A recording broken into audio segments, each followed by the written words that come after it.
Welcome to Let's Fly VFR. To get a little discussion on why I won't be buying Flight Simulator 2020.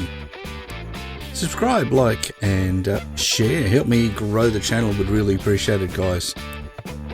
Anyway, the VS Skylab's Rutan Long Easy project.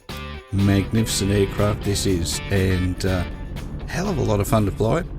Just started buzzing around the sky in it and getting used to its quirkiness. Having a Canad aircraft is a little different from flying your basic Cessna around. Very high performance and has a few quirks of its own, which we're discovering as we taxi out here at Gawler YGAW, my home airport.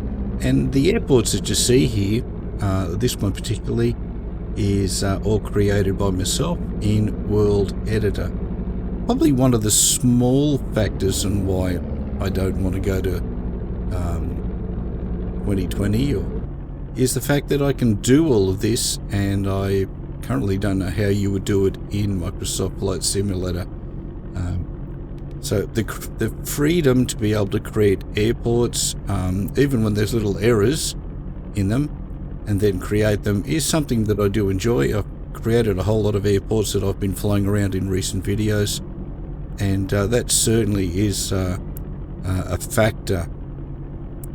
Now, I do appreciate the quality of the graphics in FS 2020 are very nice, and I've seen quite a number. Yes, like you, I've been watching all the videos of all the recent releases of videos of Flight Sim 2020, people flying it around, and it does look pretty good. They're having some trouble here. Still haven't really got it sussed, this manipulator. I'm just trying to I have an issue, if you can see, with the artificial horizon. Yep, now the flag's gone now. I have got error. I haven't got the possibility of things going wrong, things breaking on it. So let's get it powered up and get going as we fly past the airport. Now this one, let's call it hand sculptured for X-Plane 11. As we get down, yeah, I just added this and I didn't realise that I had left a tab on that put the little runway signs, so I'll just have to make a little quick fix of that. As we're just getting the elevator up, remember the elevator goes down so that the nose goes up here as we climb out. And we'll roll up. It does have a retractable front wheel. Now, originally this video was going to be all about the comparisons between the default scenery, which is all the major scenery that you can see here. I have done a few little minor bits around the airport itself, and obviously the airport.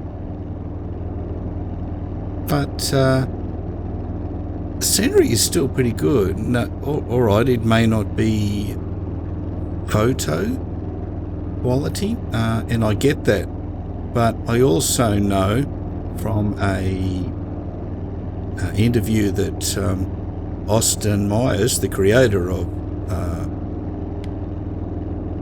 X-Plane, said that there is a massive visual graphics update coming in about 11.70, and as I make this, we're doing 11.50. This is the release 1, which is the fine-tuning of the Vulkan API as we head on the downwind for runway 05 and heading out.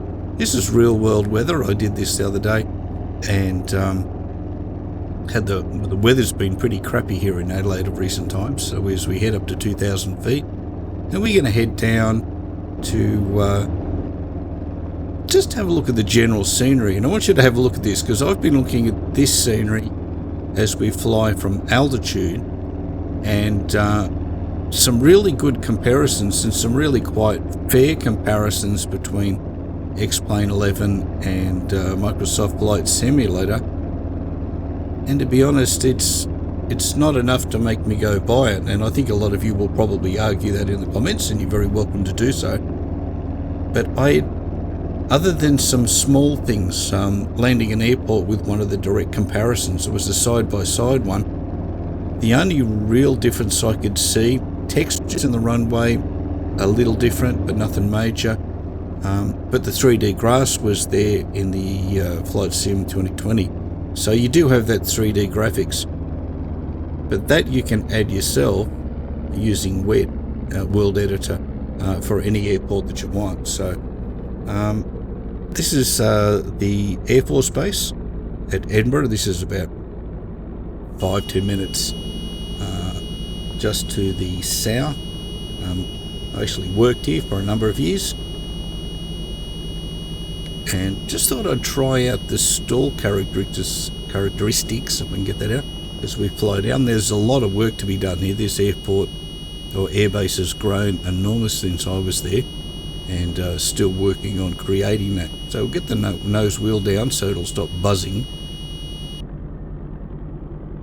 And we're cruising up near the clouds here. Now, I don't know, maybe I'm just too fussy, but the clouds that I see here aren't that dissimilar to what you do see out there on a heavy day, and it's thick clouds when you're close to them. It is a little bit of a challenge getting those little puffy white clouds, but in the update that we're getting, maybe that sort of stuff will come in as well, because I really can't see the reason for having two GA simulators. Probably one of the biggest things that I've found in the comments, and I've been looking a lot of those in the forums on Facebook, is comments about the flight handling and the aerodynamics. It does seem that X-Plane 11 is still superior in that regime, at least. Remember that every millimeter of this aircraft is measured in real time. Every millimeter, every centimeter, every inch, whatever you like, the whole thing. Whereas Flight Sim 2020 is much better. The original Flight Sim only had like one measuring point, and it was never very good, really, but it was good for its time. This particular release of Microsoft 2020 is much better because it has hundreds of points. So I guess you could argue hundreds of points, is that enough? Or the whole literal aircraft, including the prop wash, if you have, and the reaction you get from air as you fly through it, from weather, and all these factors. Will you know the difference? Well, I'm going to reference one small conversation I had on Facebook with a commercial pilot. I believe he was a commercial pilot. Stated that he had 2,500 hours flying a whole range of aircraft, light aircraft right through to jets, and his opinion, and it was his opinion, was that X-Plane 11 still won it hands down for the flight modelling.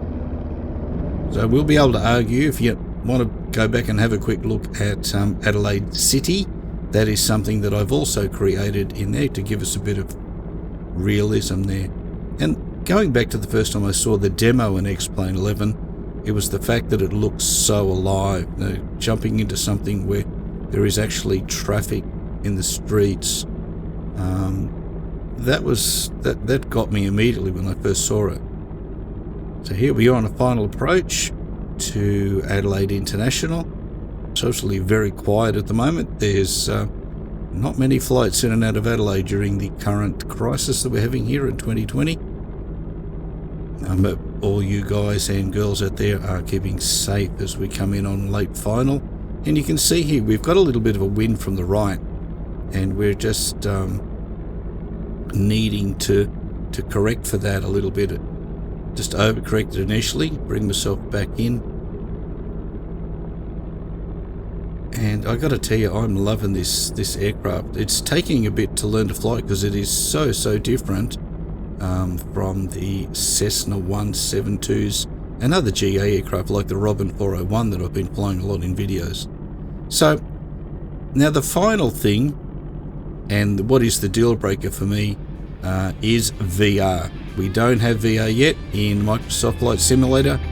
When that turns up, I might consider it, but for now, X-Plane is still the one for me. So if you got time, visit letsflyvfr.com.